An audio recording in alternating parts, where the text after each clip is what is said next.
এত আয়োজন কার জন্য করলাম জানতে হলে সম্পূর্ণ ভিডিওটি দেখতে হবে। আসসালামু আলাইকুম সবাইকে, আমি তাকিয়া হক চলে এসেছি নতুন একটি ভিডিও নিয়ে। সকালে ঘুম থেকে উঠেই আমার শাশুড়ি আম্মা তেলের পিঠা বানানোর জন্য কাই রেডি করছিল। প্রত্যেকটা পিঠা মাশাল্লাহ দেখতে অনেক বেশি সুন্দর হয়েছিল। দুধ দিয়ে সেমাই রান্না করব, তাই অনেকগুলা নারিকেল আর বাদাম দিয়ে দুধ সেমাই রান্না করেছিলাম। আস্তা মুরগির দুরুস করব, তাই মুরগিটাকে আগে ভেজে সুন্দর করে বুনা বুনা করে নিয়েছিলাম।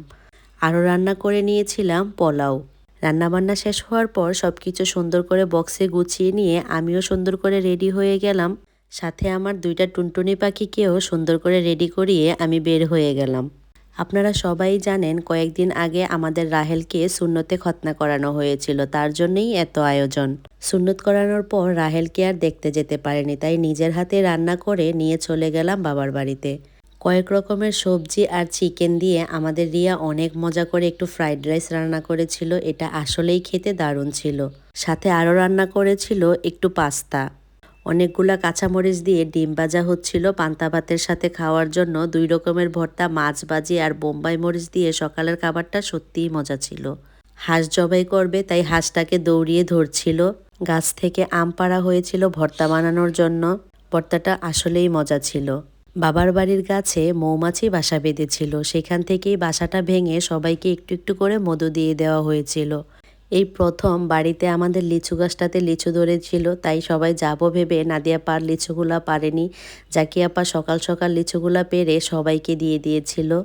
পাখি পাকা পাকা আমগুলাকে খেয়ে নষ্ট করে ফেলছিল, তাই গাছ থেকে পাকা পাকা দেখে আমগুলা পেরে নেওয়া হয়েছিল। সাথে কাঁঠালও একটা গাছে পেকেছিল, সেটাকেও পেরে নেওয়া হয়েছিল। যেহেতু সবাই আসবে সেজন্য নাদিয়াপা অনেক রান্নাবান্না করছিল। এদিকে মিমাপা চলে এসেছিল, আসার সময় রাহেলের জন্য মুরগির দুরুজ আর ফলাও রান্না করে নিয়ে এসেছিল। আর লিপিয়াপা নিয়ে এসেছিল বাসমতি চালের ভাত, দেশি মুরগির দুরুজ, সাথে ছিল ডিম বোনা, রসমলাই, তারপর আরও রান্না করে নিয়ে এসেছিল গরুর মাংস। সবাই আস্তে আস্তে প্রায় দুপুরই হয়ে গিয়েছিল, খাবার সময় একদম, তাই রাহেলকে সুন্দর করে ডালা সাজিয়ে খাবার খেতে বসিয়ে দেওয়া হয়েছিল। সাথে তার বাকি কাজিনদেরকে নিয়ে সে সুন্দর করে ডালাটাতে খাবার খেতে বসে গিয়েছিল। তারপর আমরাও সবাই একসাথে দুপুরের খাবার দাবার শেষ করে নিচ্ছিলাম। মেজো আপা অনেক কাজ করেছে বাড়িতে, তাই দুপুরে আসতে পারেনি, বিকালে এসেছিল। বিকালে আসার সময় অনেক কিছু নিয়ে এসেছিল।